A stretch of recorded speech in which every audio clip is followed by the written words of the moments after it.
Amado Carrillo Fuentes, más conocido como el Señor de los Cielos, dirigía el Cártel de Juárez desde el aire en México. Para el mundo, fue un individuo poderoso, especialmente cuando desterró al Cártel de Cali y asumió el control del oro blanco.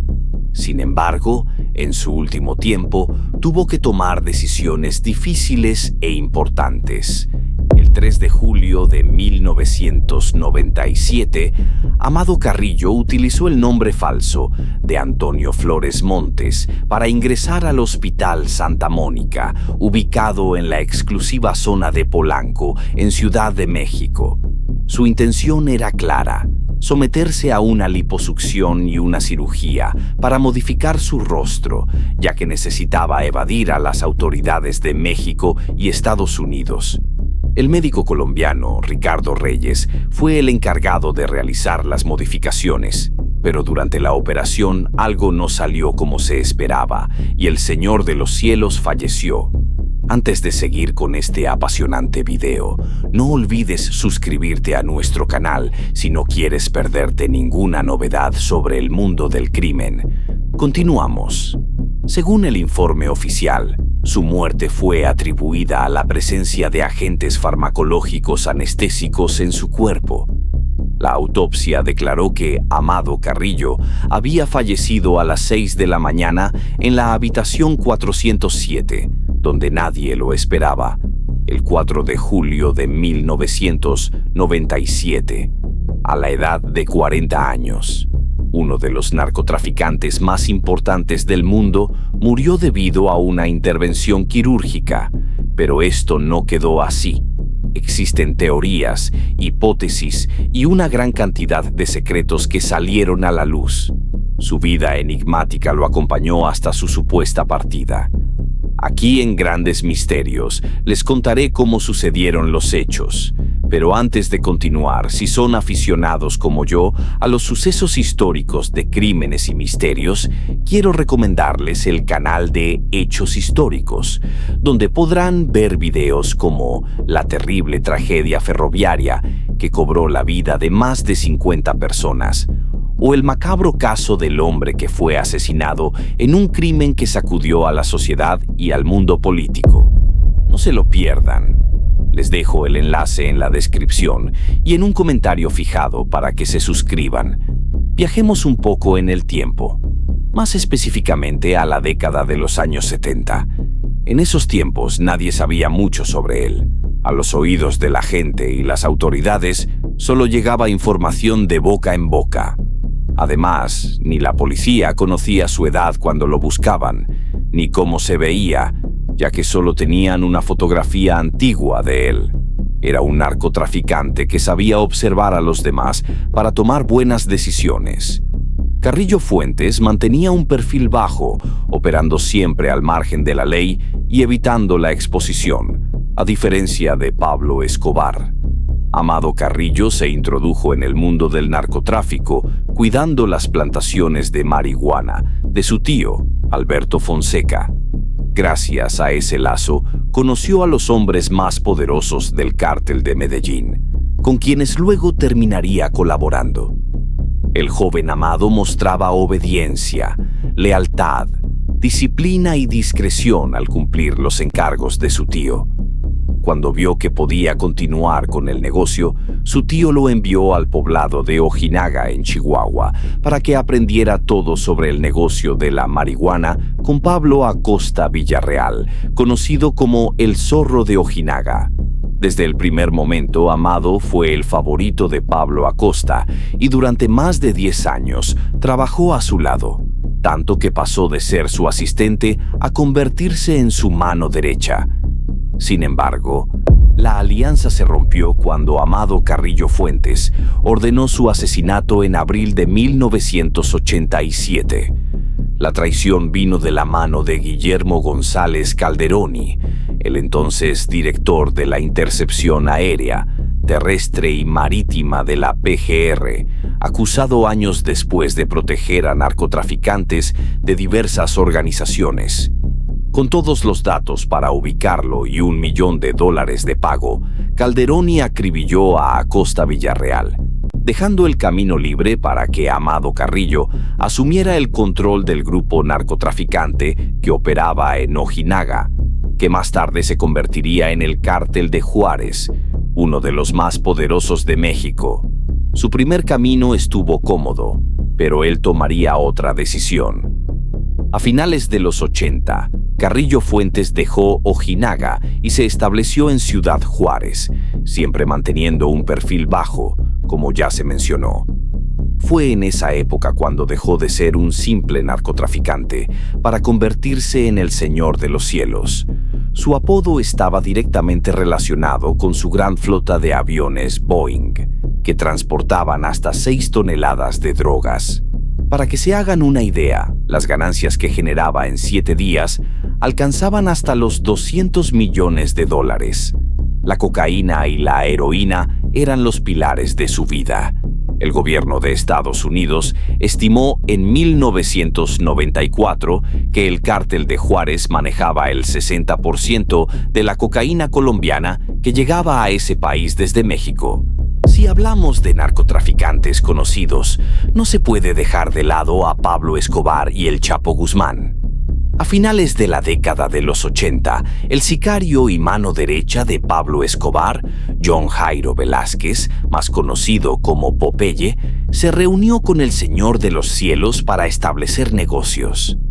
El objetivo era trasladar una gran cantidad de cocaína desde Colombia para el Cártel de Juárez, que luego ingresaría a los Estados Unidos por San Diego, California, y El Paso. Aquella alianza entre el patrón del mal y Amado Carrillo se formalizó en 1988. Juntos vendían droga en los Estados Unidos de manera desmedida. Se estimaba que alrededor del 80% de la cocaína era consumida en Norteamérica. Como un tridente del crimen, el Cártel de Juárez era liderado operativamente por Amado Carrillo, mientras que Pablo Escobar y el Chapo Guzmán manejaban la producción de cocaína y su distribución hacia Norteamérica, Europa, Asia y África. Su modus operandi consistía en sobornar a las autoridades municipales, estatales, federales y hasta a las agencias antidrogas. De esta manera, su imperio creó una red inimaginable que les permitió lavar dinero y convertirlos en multimillonarios. Desde afuera eran una familia criminal. Nadie podía tocarlos porque entre ellos se cubrían las espaldas. Sin embargo, como en toda familia, también había problemas, y el ego y el poder fracturaron las relaciones entre Pablo Escobar y Amado Carrillo Fuentes. Algunos señalan que los problemas surgieron cuando Escobar comenzó a ser vigilado de cerca por las autoridades, ya que se encontraba limitado para movilizar su negocio de una manera más flexible, evadiendo así todas las restricciones. El Señor de los Cielos no solo manejaba su flota de aviones, sino que también tenía una alternativa marítima. Amado Carrillo disfrutaba de sus lujos y se movía rápidamente. La verdad es que era muy difícil seguirle el rastro, pero ser escurridizo no le quitaba lo despiadado. Incluso llegó a exigir a los narcos colombianos que le pagaran en cocaína y que además le facilitaran el acceso al mercado en Chicago, Atlanta, Oklahoma y Seattle. Así es, estaba desplomando al cártel más fuerte y temido que se había visto hasta ese momento. Ante tanto despliegue, Pablo Escobar se sintió inferior. Sin embargo, Amado Carrillo contaba con otra gran ventaja: el soborno a las autoridades y funcionarios dentro y fuera de México, lo que le permitía un libre albedrío y una circulación abierta para comercializar su cocaína. Pero todo cambió cuando las autoridades colombianas hicieron justicia y decidieron acabar con la vida de Pablo Escobar. Tras escapar de las fuerzas que lo buscaban durante casi 1 año y medio, finalmente fue interceptado y asesinado, o al menos eso es lo que se dice, ya que existen varias teorías que cuentan lo contrario. Si deseas saber más sobre Pablo Escobar, te recomiendo que veas el video que subí a este canal para que entiendas todo el enlace completo de su historia. Con la muerte del patrón del mal a fines de 1993, se modificaron las negociaciones de Amado Carrillo, ya que el Señor de los Cielos y el Chapo Guzmán quedarían solos a la cabeza, pero con un socio poderoso afuera y la policía tras sus pasos. No tuvieron otra alternativa más que buscar nuevos contactos para continuar con su imperio. El cártel de Juárez seguía siendo el principal proveedor. El oro blanco, como le decían, estaba siendo explotado por los mejores. Su enorme trascendencia se mantenía sólida gracias a ellos. Si te está gustando el video, haz clic en suscribirse, que es gratis y no tienes excusa. Amado Carrillo era muy querido por su comunidad. Siempre ayudaba a familias y escuelas, brindándoles oportunidades económicas a los necesitados, algo muy parecido a lo que se dice que también hacía Pablo Escobar en su momento. Sin embargo, el héroe del pueblo también tenía enemigos. En 1993 sufrió un atentado que casi le cuesta la vida. El episodio ocurrió en un restaurante en Valley High, al sur de la Ciudad de México. De repente, mientras estaba comiendo, quedó en medio de un tiroteo organizado por los sicarios del cártel de Tijuana y sobrevivió gracias a su guardaespaldas, quien cumplió con su función y lo sacó del lugar. La libertad del negocio del cártel en manos del Señor de los Cielos estaba a punto de ser sacudida. 3 años después, en diciembre de 1996, el general Jesús Gutiérrez Rebollo fue designado como director del Instituto Nacional para el Combate a las Drogas. En ese momento, Estados Unidos imponía anualmente al gobierno de México una certificación antidrogas. Mientras Rebollo trabajaba en la inteligencia contra el narcotráfico, logró capturar a Héctor Elguero Palma, Lupercio Serratos e Iván Taborda, todos ellos rivales del cártel de Juárez. Sin embargo, en medio de todo esto, una llamada anónima sacudió el suelo de México. Más adelante se supo que el chofer del general Juan Galván Lara había denunciado a Amado Carrillo. En su declaración aseguró que habían sobornado al general Gutiérrez Rebollo para que pudiera continuar con su actividad sin ser molestado. Junto a la denuncia aparecieron fotos y documentos que corroboraban lo denunciado. Fue así como, en una conferencia de prensa, el general Enrique Cervantes Aguirre, entonces secretario de la Defensa Nacional, acusó al general Gutiérrez Rebollo de traición a las Fuerzas Armadas por ofrecer protección a Amado Carrillo. Nadie podía confiar en nadie. Las fuerzas estaban corrompidas y las drogas habían contaminado cada paso que daba la gente que quería hacer las cosas bien. Al salir a la luz todo esto, se generó un gran revuelo en la prensa para demostrar que la justicia sí estaba funcionando. Condenaron a Gutiérrez Rebollo a 40 años de prisión bajo la acusación de atentar contra la salud al fomentar el traslado de cocaína y la transportación de armas de uso exclusivo del ejército.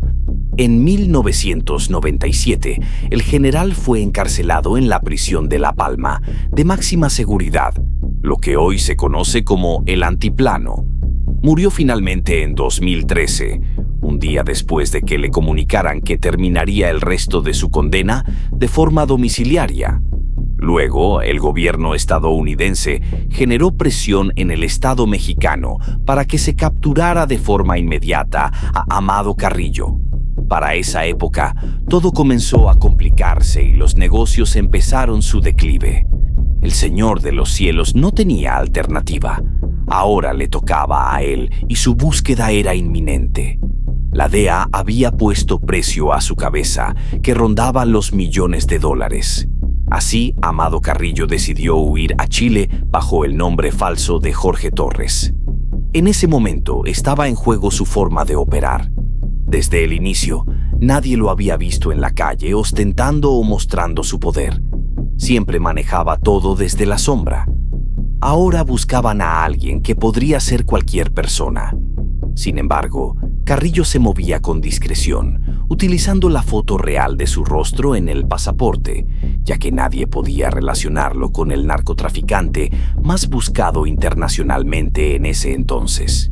Con el tiempo se trasladó a Argentina y luego a Uruguay, donde continuó con su red de narcotráfico de drogas sintéticas con destino directo a Europa. Pero la realidad es que no podía seguir huyendo. Si bien las autoridades no tenían mucha información sobre su apariencia, estaban pisándole los talones, por lo que no tuvo más opción que cambiar su rostro para poder seguir huyendo. Nos trasladamos al 3 de julio de 1997, donde nos encontramos con una situación muy extraña.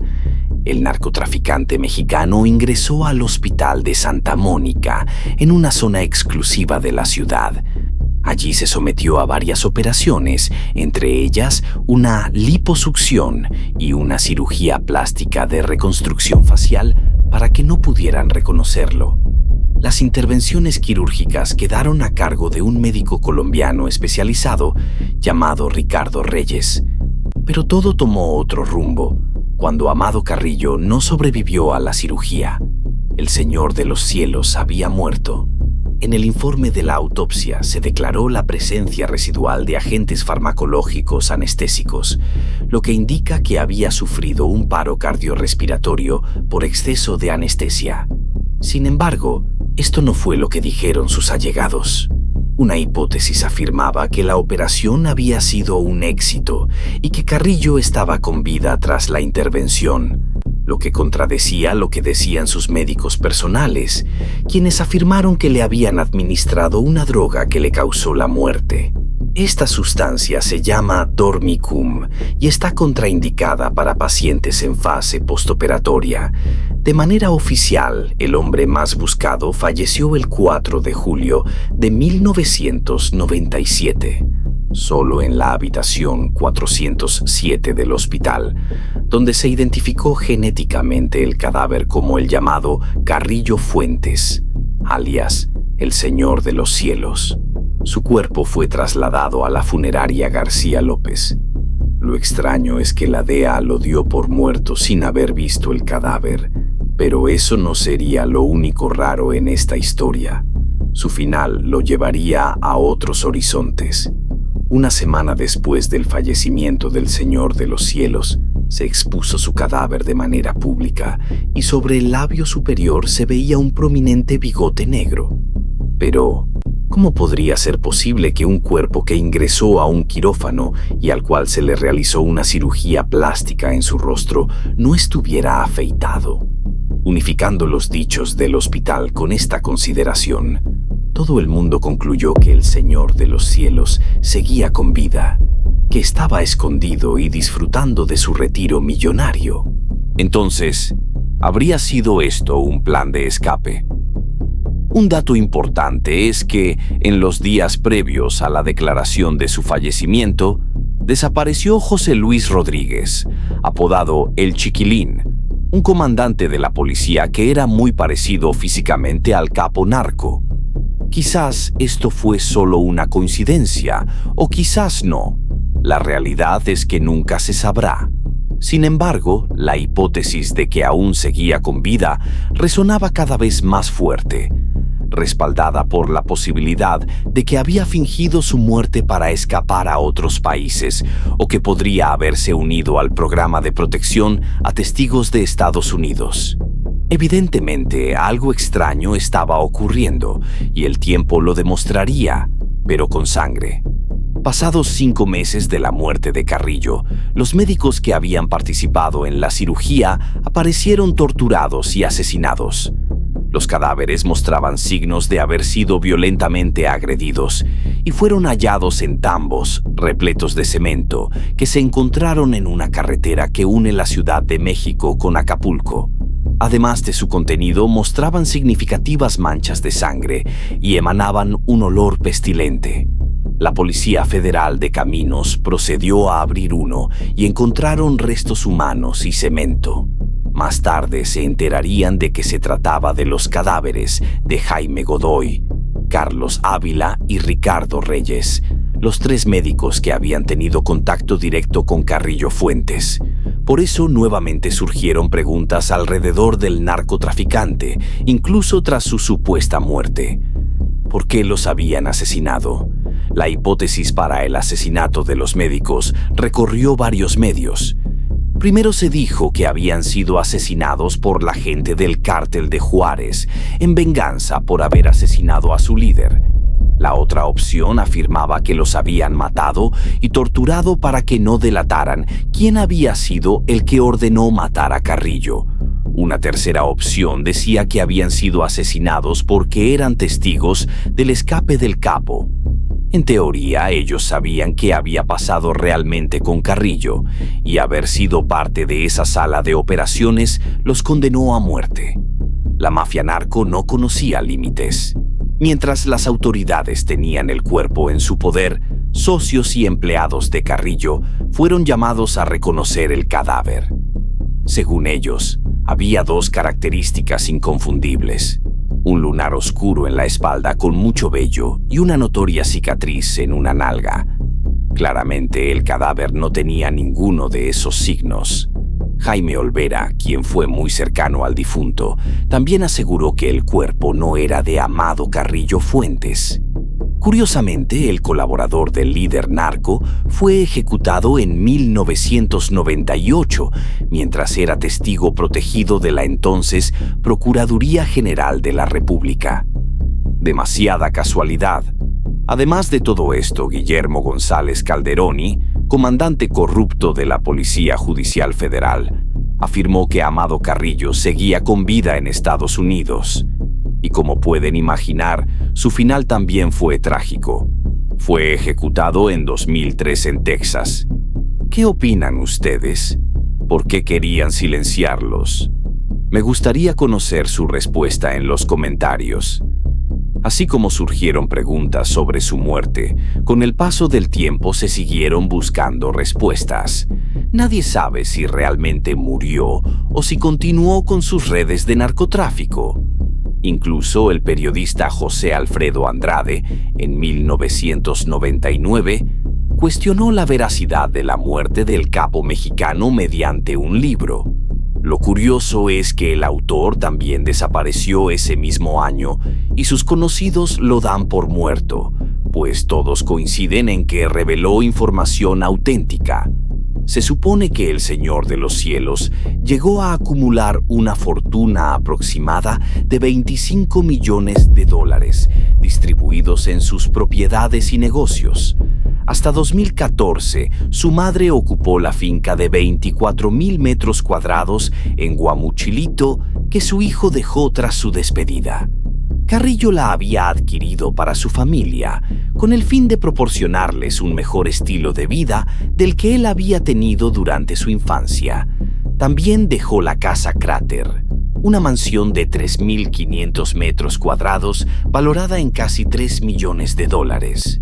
Estos son solo algunos de los activos que formaban parte de su patrimonio. Además, poseía ranchos, departamentos, mansiones, aviones, joyas y vehículos de todo tipo.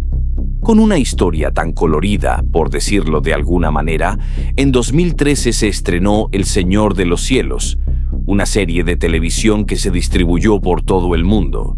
Sus 7 temporadas y 611 capítulos narran las aventuras y delitos que cometió el mexicano Amado Carrillo, cuyo nombre fue cambiado a Aurelio Casillas en la telenovela. Sabiendo cómo se manejaba en la vida real, era mejor prevenir algún ataque. La familia de Carrillo continuó con su legado, pero tras su muerte, su hermano Rodolfo, apodado El Niño de Oro, fue asesinado en 1997, y a José Cruz, el más joven, lo desaparecieron a raíz de la muerte de Amado Carrillo. Su hermano Vicente, conocido como el Viceroy, quedó al frente del Cártel de Juárez hasta el 9 de diciembre de 2014, cuando fue detenido por elementos de la Policía Federal en Torreón. Sin embargo, la realidad es que en el mundo del narcotráfico las heridas nunca sanan, y eso está muy claro, ya que una de las últimas muertes de la familia Carrillo fue la de César Carrillo Leiva, el hijo del narco, cuya ejecución, según dicen, abrió una vieja herida de rencor y odio entre los cárteles de Juárez y Sinaloa. Con todo esto, queda muy claro que caminar por las sombras jamás traerá buenos resultados. Para culminar este fascinante recorrido por la vida y misterio de Amado Carrillo Fuentes, el Señor de los Cielos, te invito a dejar en los comentarios qué opinas sobre su historia. ¿Realmente falleció o logró desaparecer? Queremos conocer tu punto de vista y las teorías que más te impactaron. No olvides darle like si disfrutaste el video y suscribirte para no perderte más contenido lleno de misterios, historia y crimen que seguro te dejarán con ganas de más. Activa la campanita para recibir notificaciones y sé parte de esta comunidad apasionada por descubrir la verdad oculta. Nos vemos en el próximo video.